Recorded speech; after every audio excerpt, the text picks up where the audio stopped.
जब से देश के अंदर लॉकडाउन प्रारंभ हुआ, वैश्विक महामारी कोरोना के कारण पूरे विश्व में संकट है। भैया बहनों से प्रत्यक्ष मिलना नहीं हो पा रहा है। आज मन में आया कि सभी भैया बहनों से प्रत्यक्ष बातचीत की जाए। जो इस लाइव से जुड़े हैं सभी भैया बहनों को ढेर सारा स्नेहाशीष और बधाई। आप सभी अपने घरों में अपने माता पिता के साथ स्वस्थ होंगे, सुरक्षित होंगे और भारत सरकार की जो गाइडलाइन है, आयुष मंत्रालय की जो गाइडलाइन है, उस गाइडलाइन का पालन भी कर रहे होंगे। इधर इस कोरोना नामक महामारी का जो संकट है, इस संकट के कारण कहीं ना कहीं प्रत्यक्ष कक्षाएं नहीं चल पा रही हैं। मन में विचार आया कि भैया बहनों से बातचीत की जाए और अप्रैल महीने से ही हम लोगों ने योजना बनाई थी, अपने विद्वान आचार्यों के साथ बैठ करके योजना बनी थी कि यूट्यूब चैनल पर वीडियोज बना करके भैया बहनों के पास भेजा जाए। और आपके जो विद्वान आचार्य जी हैं उन लोगों ने प्रयासपूर्वक आज की तारीख तक 1000 वीडियो आपके पास जा चुके हैं। 1470 भैया बहनों ने उस वीडियो को देखा है, लेकिन वास्तव में जितना लाभ उसका होना चाहिए उसका लाभ इस प्रकार से नहीं मिल पा रहा है। अभी अपने लगभग 800 भैया बहन ऐसे हैं जो इन वीडियो से नहीं जुड़ पाए। उसका कारण कुछ भी हो सकता है, नेटवर्क का प्रॉब्लम हो सकता है और बहुत प्रकार की समस्याएं हो सकती हैं, जिस कारण हमारे भैया बहन उससे लाभान्वित नहीं हो पा रहे। इधर अपने विद्वान आचार्यों के साथ बैठ करके फिर योजना बनी कि कहीं न कहीं इस व्यवस्था में भी कुछ परिवर्तन किया जाए। आचार्य बंधुओं ने विचारपूर्वक निर्णय लिया कि हम लाइव क्लासेज प्रारंभ करेंगे। अभी लगभग 1 सप्ताह से ये लाइव क्लासेज अब प्रारंभ हुआ है, उसका लाभ भी हुआ है। विशेष करके 10वीं और द्वादश के जो हमारे भैया बहन हैं जिन्हें बोर्ड की परीक्षा में सत्र 2021 में बैठना है, सभी भैया बहन लाइव क्लास में से जुड़े हैं, उनको लाभ भी मिल रहा है। जो भैया बहन नहीं जुड़ पाए हैं, आप सभी भैया बहनों से मेरा आग्रह है कि जरा उन भैया बहनों से भी बातचीत करके इस लाइव क्लास से उनको जोड़ने की व्यवस्था सुनिश्चित करें। मेरा विश्वास है आप सब में इतनी सामर्थ्य है, इतनी क्षमता है कि आप सब अगर इससे जुड़ेंगे तो निश्चित रूप से इसका लाभ मिलेगा। मैं तो बार बार आपसे कहता रहा हूँ, I can do, I will do. हम कर सकते हैं, हम करेंगे। भगवान ने आपको इतनी सामर्थ्य दी है, लेकिन वास्तव में ये संकट का काल है, पूरे विश्व का संकट है, हम लोगों के पास भी संकट है। इस संकट के घड़ी में वास्तव में हमें स्वयं विचार करना पड़ेगा। एक छोटी सी कविता इस संदर्भ में कहना चाहता हूँ। अपनी जमीन अपना साम्राज्य पैदा कर, अपने कर्मों में नया इतिहास पैदा कर, मांगने से मंजिल नहीं मिलती, मंजिल पाने के लिए अपने हर कदम में नया विश्वास पैदा कर। भैया बहन निश्चित रूप से इस कविता से भी प्रेरणा लेंगे। अभी जो बोर्ड का परीक्षा परिणाम आया, वास्तव में परीक्षा परिणाम ही किसी संस्थान का मानक होता है। हम सभी भैया बहनों को इसका संज्ञान होना चाहिए कि अपने जो हाई स्कूल की परीक्षा में भैया बहन बैठे थे उनकी कुल संख्या 301 थी। उसमें 177 भैया ऐसे जिन्होंने पास भी दानर अर्थात 75% से ज़्यादा अंक अर्जित करके निश्चित रूप से उन्होंने अपने माता पिता को भी कहीं ना कहीं माता पिता का भी सम्मान बढ़ाया है, विद्यालय का भी सम्मान बढ़ाया है। 120 भैया बहन ऐसे रहे जिन्होंने प्रथम श्रेणी परीक्षा उत्तीर्ण की। केवल 4 ऐसे भैया बहन रहे जिन्होंने द्वितीय श्रेणी में परीक्षा उत्तीर्ण की है। गौरव का विषय है कि अपने विद्यालय के भैया कार्तिकेय केशरवानी ने प्रयागराज की जो वरिष्ठता सूची है उसमें 551 600 में से 551 अंक अर्जित करके जो डिस्ट्रिक्ट रैंक है उनकी 7वीं रैंक है। ये बड़ा गौरव का विषय है। इसके बाद साक्षी सिंह हैं, जानवी पांडे हैं, अभय भैया हैं, सलोनी कुशवाहा हैं, दीप शिखा हैं। इन लोगों ने क्रमशः 527, 526, 525, 525 और 522 अंक प्राप्त करके निश्चित रूप से विद्यालय को गौरवान्वित किया है। इसी प्रकार से जो इंटरमीडिएट का परीक्षा परिणाम रहा वो और अच्छा रहा। उसमें कुल भैया 326 इनरोल्ड रहे, कुल 318 भैया बहन परीक्षा में बैठे। 73 भैया बहन ऐसे रहे जिन्होंने प्रथम श्रेणी से अधिक अंक अर्थात पास विधान 75 से ज़्यादा अंक 73 भैया बहनों ने अर्जित किया। प्रथम श्रेणी में 160 भैया बहन रहे, 85 भैया बहन द्वितीय श्रेणी में रहे और भैया अमित सिंह ने 500 में 437 अंक प्राप्त करके जो प्रयागराज की डिस्ट्रिक्ट रैंक है उसमें 5वीं रैंक उन्होंने अर्जित किया है। भैया धर्मराज, विदित त्रिपाठी, अनीश गुप्ता, रवि चौरसिया, श्वेता पटेल, दीपक कुमार भैया ने भी क्रमशः 424, 420, 419, 419, 413 और 408 अंक प्राप्त करके निश्चित रूप से विद्यालय को गौरवान्वित किया है। हमारे जो अभिभावक हैं जिनके सानिध्य में आप रहते हैं, कहीं ना कहीं इस समय उनकी भी भूमिका काफ़ी महत्व की है। हम तो कहते हैं कि अभिभावकों ने जो आपके लिए स्वप्न सजोया है उसी स्वप्न को साकार करने के लिए हमारी पूरी आचार्य टोली आपके साथ कदम से कदम मिलाकर चलने के लिए तैयार हैं।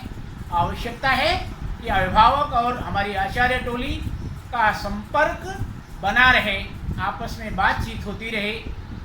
भैया बहनों से भी आग्रह है कि अपने सब्जेक्ट टीचर से, अपने कक्षाचार्य से कहीं ना कहीं बीच में बातचीत भी करते रहें। इस बीच में चूँकि ये संकट का कालखंड है, समस्याएं भी हैं, लेकिन इसमें कहीं कहीं त्रुटियां होने की भी संभावनाएं हैं। लेकिन मैं विश्वासपूर्वक कहता हूं कि त्रुटियों से कुछ सीख मिले तो त्रुटियां हो जाती वरदान। मानव सदा अपूर्ण रहा है, पूर्ण रूप होते भगवान। चिंतन मंथन से पथ मिलता, त्रुटियों के परिहार का। कर्मवीर को फर्क न पड़ता, क्षणिक जीत या हार का। समय थोड़ा प्रतिकूल भले है, लेकिन प्रतिकूल समय में भी कहीं ना कहीं अपने को समझने का अवसर मिलता है। और हम सभी स्वयं को जानते हैं, इस समय जो कालखंड चल रहा है इसमें सामान्यतः विद्यार्थी अस्त व्यस्त रहता है, लेकिन मैं कहता हूँ कि नहीं, अस्त व्यस्त नहीं, इस समय व्यस्त और मस्त रहिए, कर्मनिष्ठ बनिए, कर्म करते रहिए।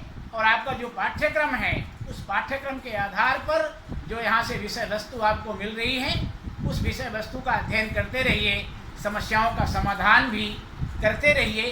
क्योंकि कोई विद्यार्थी अक्षम नहीं होता, कोई विद्यार्थी असमर्थ नहीं होता। सभी भैया बहन श्रेष्ठ हैं, अच्छे हैं। मैं तो कहता हूँ अमंत्रम अक्षरम नास्ति, नास्ति मूलम औषधम, अयोग्य पुरुषो नास्ति, योजकस्तत्व दुर्लभा।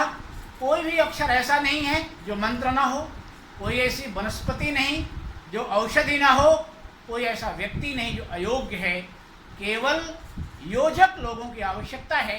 तो संयोग का विषय है कि योजक के नाते आपके माता पिता और हमारे आचार्य बंधुओं की एक लंबी टोली आपके साथ जुड़ी है। मैं विश्वासपूर्वक कह सकता हूँ कि अगर ऐसे योजकों के सानिध्य में आप हैं तो कहीं ना कहीं सफलता का वर्ण जरूर करेंगे, इसमें दो राय नहीं। आज जो विश्व का संकट है, इस संकट में हमें निखरने की आवश्यकता है, इसमें स्वयं से बात करने की आवश्यकता है।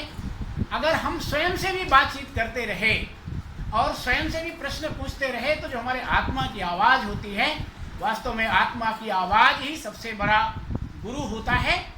इसलिए अपने आत्मा की आवाज़ को भी कहीं ना कहीं सुनते रहने की आवश्यकता है। जो भी हम विद्यार्थी हैं, विद्यार्थी का अपना एक धर्म है, उस धर्म का भी हमें पालन करना पड़ेगा। एक संस्कृत का श्लोक ध्यान में आता है, चरैवेति चरैवेति, यही तो मंत्र हो अपना, नहीं रुकना नहीं थकना, सतत चलना। इसलिए निरंतर चलते रहने का हमारा स्वभाव होना चाहिए। जीवन में कभी थकान की अनुभूति नहीं होनी चाहिए, ना हम रुकेंगे ना हम थकेंगे। सतत चलने का जो स्वभाव है हमारा, उस स्वभाव का पालन हम करते रहेंगे। और एक और विषय है, इस परिस्थिति में कहीं ना कहीं सकारात्मक सोच की बहुत आवश्यकता है।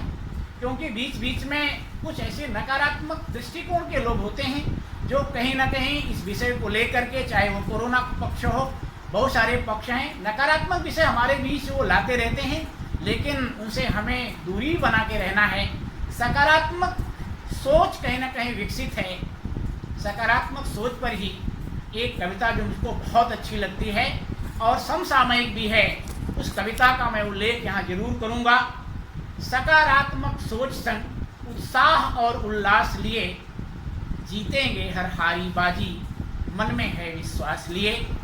ले संकल्प सजन का मन में उम्मीदों से हो भरपूर, धुन के पक्के उस राही से मंजिल है फिर कितनी दूर। ऊहापोह अटकले उलझने अवसादों का करे अवसान, हो बाधाएं कितनी पथ पर चेहरों पर बस हो मुस्कान। अंतर्मन में भरी हो ऊर्जा नई शक्ति का हो संचार, डटकर चुनौतियों से लड़कर जीतेंगे सारा संसार। जगे ज्ञान और प्रेम धरा पर गूंजे कुछ ऐसा संदेश, नई चेतना से जागृत हो सुप्त पड़ा ये मेरा देश। निश्चित रूप से ये कविता आपका मार्गदर्शन करेगी और इस कविता में जो विषय आए हैं उस पर हमारी दृष्टि जानी चाहिए और उसके आधार पर अपने व्यवहार में परिवर्तन करने की आवश्यकता है। अभी जो परीक्षा परिणाम आया है, कहीं ना कहीं ये परीक्षा परिणाम हमारे संज्ञान में आ गया होगा और कहीं ना कहीं हमारे जो अग्रज भैया बहन हैं उन्होंने हमें एक चुनौती भी दी है, एक लक्ष्य भी दिया है और उस लक्ष्य के अनुरूप अभी से हमें अपनी कार्य योजना बनानी पड़ेगी और उस कार्य योजना पर ये विचार मन में लाना पड़ेगा कि हमारी जो बोर्ड की परीक्षा है वो मान लीजिए कि कल होने वाली है। समय बीतने में देरी नहीं लगती, समय बड़ी काल की गति बड़ी तेज होती है, इसलिए हमें प्रत्येक क्षण का उपयोग करना पड़ेगा, प्रत्येक सेकंड का उपयोग करना पड़ेगा और कार्य योजना बना करके अगर हमने प्रत्येक क्षण का उपयोग किया, जो मेरे मन का एक संकल्प था कि हमारे भैया बहन बोर्ड की जो मेरिट प्रदेश की होती है उस मेरिट में स्थान बनाएं, हम थोड़े से अंकों से हमारे भैया बहन पीछे रहें, लेकिन अगर इस सत्र में हम लोग योजना बनाएंगे तो जो 2021 की बोर्ड की परीक्षा होगी उसमें जिले की मेरिट में ही नहीं बल्कि प्रदेश की मेरिट में हमारे भैया बहन स्थान बनाएंगे, इसमें दो राय नहीं। क्योंकि हम तो कहते हैं कदम निरंतर चलते जिनके, श्रम जिनका अविराम है, विजय सुनिश्चित होती उनकी, घोषित यह परिणाम है। तो ये कविता भी कहीं ना कहीं हमारे मार्गदर्शक के रूप में आपके सामने मैंने कहा है। हमें विश्वास है आप सब पर, आप भैया बहनों पर, हम सभी कहीं ना कहीं विचार पूर्वक एक साथ बैठ करके अपने परिवार के साथ विचार करेंगे कि आने वाला समय हमारा कल होगा। और हम भी ये कहते हैं हमारी आचार्य टोली के साथ भी आपको विचार करने की आवश्यकता है। अगर आचार्य जी का मार्गदर्शन आपने लिया, क्योंकि आचार्य आपके विद्वान हैं, वो समय की नजाकत को भी समझते हैं, अगर आपने उनके विचारों को आत्मसात किया तो मैं विश्वास पूर्वक कह सकता हूँ कि आपको अगले सत्र की बोर्ड की परीक्षा में जो वरिष्ठता सूची आएगी उसमें आने से कोई नहीं रोक सकता, क्योंकि हम सब संकल्पित हैं, हम सब कर्मनिष्ठ हैं, हम सब ध्येयनिष्ठ हैं, हम सभी लक्ष्य के प्रति प्रेरित हैं। तो यह लक्ष्य के प्रति जो हम प्रेरित होने की हमारी भावना है यही हमें आगे ले जाएगी। आज इस अवसर पर सभी भैया बहन जो लाइव से जुड़े हैं उन्हें ढेर सारी शुभकामना, उन्हें अगले सत्र की अग्रिम बधाई। और जो लाइव क्लासेस चल रहे हैं उनसे आप सभी जुड़ें। जो भैया बहन किसी कारण से नहीं जुड़ पाए हैं उनसे भी आग्रह करें, उनका भी सहयोग करें और सहयोग करके उनको भी जोड़ें। तो कहीं ना कहीं जो हमारा हेतु है, जो विद्या भारती का लक्ष्य है और जो वास्तव में हमारे आचार्यों की सोच है, उस सोच के आधार पर आगे ले जाने का संकल्प उनका है। अगर हमारा संकल्प पवित्र है और पवित्र संकल्प से विकल्प की कहीं गुंजाइश नहीं रहती, इसलिए संकल्प के साथ जुड़ने का स्वभाव हमारा बने। इस दृष्टि से आज मैं आपके बीच आया, आपसे मैंने बातचीत की और मेरा भी जो लक्ष्य है उस लक्ष्य को आपके सामने मैंने रखा है। विश्वास है कि उस पर आप कर्मनिष्ठ होकर आगे बढ़ेंगे। इस अवसर पर आप सभी को, आपके माता पिता को प्रणाम करते हुए, आप सभी को ढेर सारा स्नेहाशीष देते हुए, आपको अग्रिम बधाई देते हुए मैं अपनी बात पूरा करता हूँ। भारत माता की जय।